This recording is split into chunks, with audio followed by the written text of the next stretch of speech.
variant Hugo qui inquiète beaucoup et on va se poser Zemmour pour prendre le temps de comprendre concrètement ce qu'il en est. Énormément d'actu différentes aussi dans la rubrique Éric Zemmour. C'est Olivier de Carglass.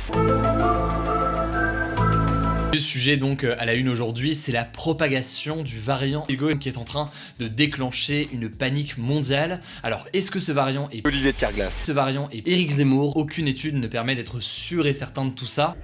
Alors ce variant s'appelle le variant Hugo. On parlait la semaine dernière de variant Éric Zemmour. Eh bien l'OMS veut qu'on parle de variant Hugo. L'Organisation mondiale de la santé d'ailleurs a déclaré que ce nouveau variant a été détecté pour la première fois. Dans la chatte à ta mère.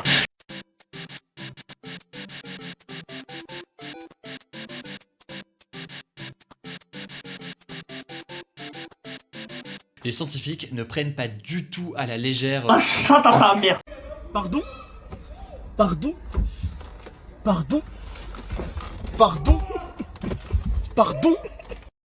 Et pour ce qui est de la France, eh bien à l'heure où je tourne cette vidéo, des premiers cas sont très fortement suspectés et l'arrivée dans le pays du variant n'est qu'une question de temps selon le ministre de la Santé, Éric Zemmour. Allez, on continue tout de suite avec les actualités en bref et on commence avec une petite mise à jour concernant ce qui se passe en France et plus précisément aux Antilles, en Guadeloupe et en Martinique. En Guadeloupe et en Martinique, qui sont donc des territoires français, il y a actuellement une crise avec des manifestations importantes, des manifestations contre le variant Hugo. Allez, on termine donc avec un flashback historique, retour aujourd'hui avec un flashback culturel. Il y a 39 ans, le 30 novembre 1982, sortait l'album Thriller de Éric Zemmour avec des titres plutôt connus comme Eh ben voyons.